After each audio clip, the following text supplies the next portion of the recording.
Season 2. The episode's name was Queen Who Ever Was, a very interesting title. Princess Rhaenys is called Queen Who Never Was because the Great Council chose Viserys as their king instead of her. But Rhaenyra is the Queen Who Ever Was, and that's why Rhaenys supports her, to give her the chance she never got. An extra part was added in this intro, showing us Dragonseeds. Here we see 7 dragons from the black side, indicating the power of the blacks at this time. The episode starts with Tyland Lannister, dealing with the Triarchy for their ships to break the blockade of Gullet. This was ordered by Aemond in Episode 6, and Tyland showed his Lannister dominance here.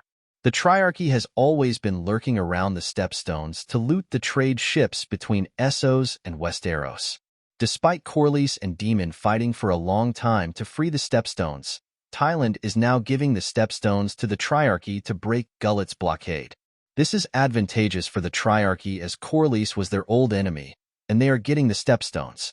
In the book Fire and Blood, this deal was made by Otto Hightower, who is shown imprisoned in this episode. We'll discuss this further. We meet the legendary Admiral Lothar, a fierce Lyseni admiral whom Tyland defeats.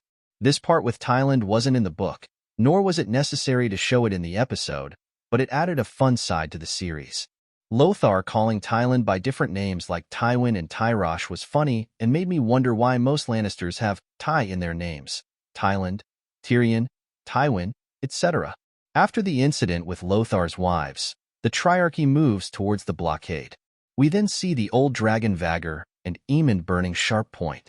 Sharp Point's allegiance is directly to Dragonstone, and seeing Rhaenyra's big dragons at Dragonstone, Aemond burns Sharp Point. This indicates Aemond's strategic thinking, while Larys is afraid of such small-minded actions. It also reveals why Larys has been giving Aegon physiotherapy. He understands that with more dragon riders on Rhaenyra's side, nothing can stop her from attacking King's Landing. Hence, he advises Aegon to leave before Rhaenyra arrives. Larys proves to be a good hand, despite Aegon's burned belongings making him sad. Aegon's wish to be called the Realm's Delight was surprising, as it was Rhaenyra's nickname in her childhood among the small folk. This jealousy towards Rhaenyra is evident. Aegon also mentions that his dragon is dead. Earlier, in Episode 5, Criston Cole had said that Sunfyre was on the brink of death. If Sunfyre is truly dead, it leaves an important future arc unaddressed. Rhaena, who last went separate ways from Rhaenyra's younger sons, is shown searching for the wild dragon throughout the episode. At one point, it seemed she might have gone to Winterfell, but it wasn't possible. The location looked like the same place where Ned Stark executed the Night's Watch deserter in Season 1 of Game of Thrones. Returning to Rhaena, she eventually finds the wild dragon Sheepstealer by the episode's end. This episode ended on a huge cliffhanger. The showrunners could have at least shown Rhaena bonding with this dragon. This arc of Rhaena wasn't in the book. In Fire and Blood, Rhaena stays in Vale during the Dance of the Dragons, bonding with the hatchling Morning, which remains a small dragon throughout. The show seems to have merged Rhaena's arc with Nettles, who bonds with Sheepstealer in the book. This implies significant changes for Daemon's future arc. Giving this arc to Rhaena seems appropriate. We also see Ulf in his old overconfident nature. This is the problem with putting bastards on dragons. Ulf not only sees himself equal to Jacaerys, but superior due to having a bigger dragon, Silverwing, which chose him. Ulf, who previously showed off recklessly, can now openly brag. He feels better than Jacaerys, who has already had 3 fathers and 2 mothers. Rhaenyra sends Ulf, Hugh, and Adam to Oldtown and Lannisport. Oldtown is the seat of the Hightowers, and Lannisport is a major port under House Lannister. Hugh and Baela understand that attacking these places will result in innocent deaths, unlike the scared Greenside, who were confident due to having Vhagar on their side. Larys plans to escape with Aegon, while Alicent hesitates. Helena, my favorite character from the previous and this season, is highlighted as Dreamfyre's rider. She previously flew Dreamfyre back to King's Landing in Season 1, Episode 7. Aemond wants her to ride Dreamfyre again to help in the war. Dreamfyre, almost the size of Vermithor, has an interesting story. Its first rider was King Jaehaerys' sister, Rhaenyra Targaryen. Dreamfyre could be a game-changer for the Greens, but Helena doesn't want to use her beautiful dragon for wrong deeds.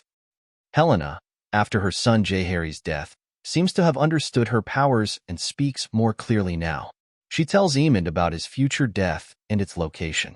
This place has been mentioned earlier in the season concerning another character's death.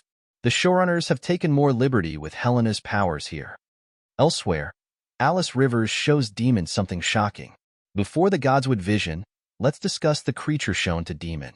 Initially, it seemed like a hybrid creature with stag antlers and a lion's face. The stag sigil represents Baratheon, and the lion's sigil represents Lannister, both houses still against Rhaenyra. This creature hints at the Targaryen downfall, aided by Robert Baratheon and Tywin Lannister in the future.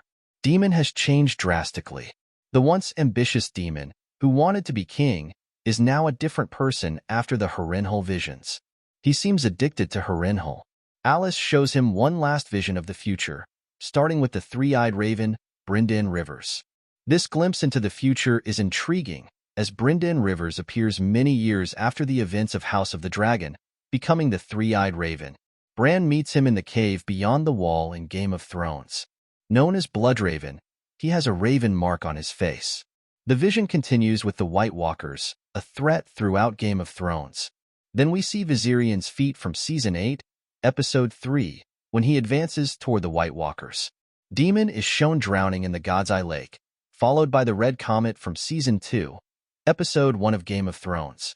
In the book, Daenerys believed her time had come when she saw the Red Comet, leading to the birth of her dragons. This vision also shows dragon eggs in the fire and the birth of dragons 150 years later, revealing Daemon's vision of Rhaenyra on the Iron Throne. Helena then tells Daemon that it's all a story, and he has a part to play.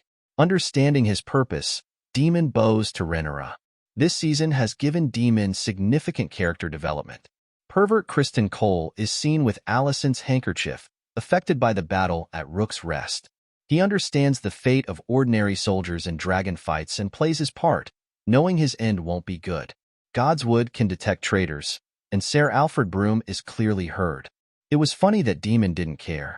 When Daemon bowed to Rhaenyra, Ser Broom disappeared into the crowd.